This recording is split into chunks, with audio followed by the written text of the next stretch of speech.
Halo teman-teman, apa kabar? Salam sehat dan bahagia dalam kasih Tuhan Yesus Kristus.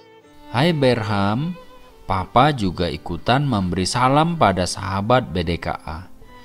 Mari anak-anak, kita akan memperhatikan tentang bagaimana Boas berjanji. Bagus loh teman-teman, karena di dalamnya terkandung makna bahwa ada seorang penebus untuk mempertahankan nama orang-orang yang termasuk dalam sanak keluarganya. Apalagi yang diberikan penebus itu ya.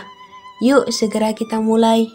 Halo anak-anak, firman Tuhan pada hari ini kita akan bersama-sama membaca dari kitab Rut pasal yang ketiga ayat yang ke-11.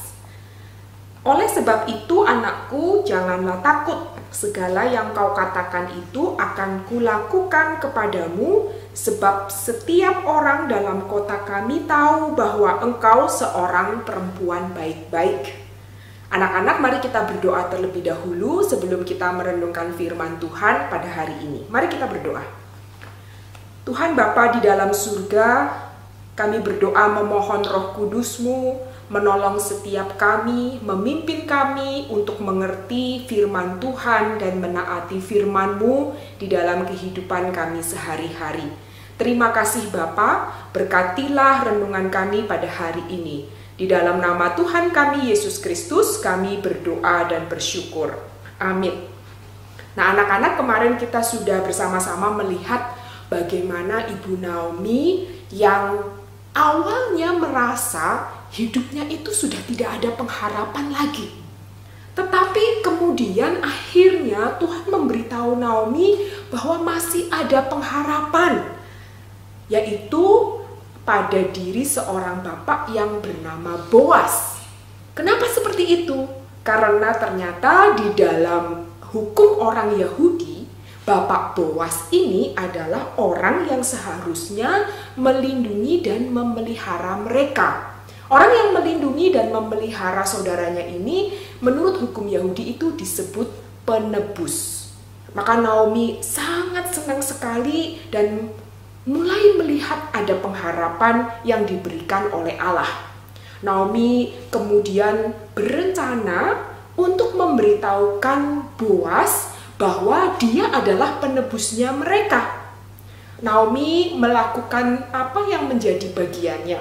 Naomi melakukan apa yang menjadi tanggung jawabnya, tapi tidak dengan kekuatan sendiri, tetapi Naomi melakukannya dengan terus bersandar kepada Allah. Naomi berdoa memohon pimpinan Allah, dan Allah memberikan hikmat bijaksana kepada Naomi.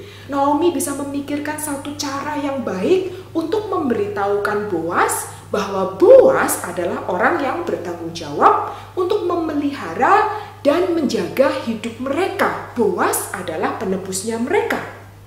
Naomi tahu kalau pada musim panen, Boas itu pasti akan bekerja di ladang dan akan tidur di tempat pengirikan. Maka Naomi kemudian menyuruh Rut pada malam hari untuk menemui Boas dan bertanya kepada Boas, apakah Boas bersedia untuk menjadi penebusnya mereka?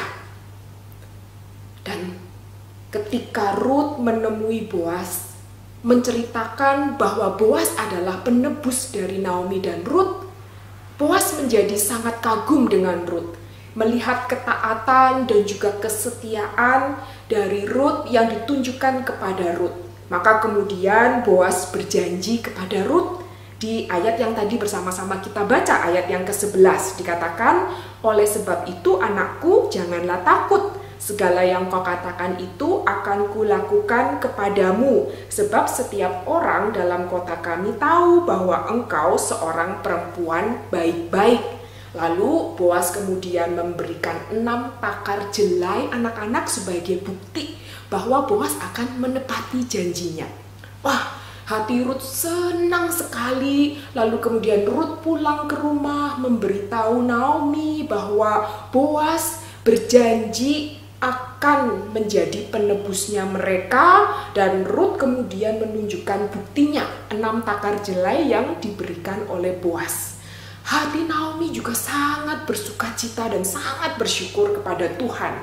Naomi sudah melakukan apa yang menjadi bagiannya, Dan untuk hal-hal yang terjadi selanjutnya, Naomi juga percaya dan menyerahkan kepada Tuhan Allah. Naomi dan Ruth percaya bahwa Tuhan Allah pasti akan terus memimpin hidup mereka, menolong mereka tepat pada waktunya.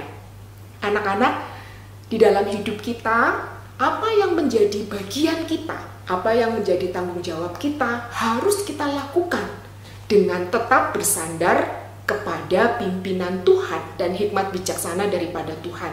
Dan hal-hal yang selanjutnya, apa yang memang dikerjakan oleh Allah, kita harus tetap percaya, kita beriman bahwa Allah pasti akan memberikan yang terbaik kepada kita.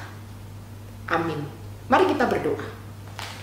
Tuhan Bapa di dalam surga, kami bersyukur kepadamu untuk satu kisah yang begitu indah, yang mengingatkan kami sekali lagi bahwa apa yang menjadi tanggung jawab kami haruslah kami lakukan dengan benar dan dengan bersandar kepada Tuhan. Tolong kami juga untuk tetap memiliki iman dan terus-menerus percaya kepadamu bahwa setiap hal yang Tuhan berikan kepada kami adalah yang terbaik untuk kami.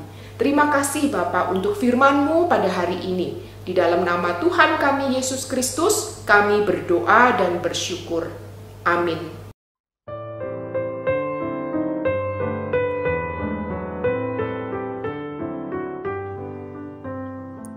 Wah, Berham baru klik nih. Setelah memperhatikan bahwa ternyata berserah pada Tuhan itu berarti kita justru harus bekerja keras, berusaha dengan tekun. Itulah anak-anak semuanya. Allah bisa mengerjakan segala sesuatu sendiri. Dia tidak butuh manusia, apalagi orang hina seperti kita.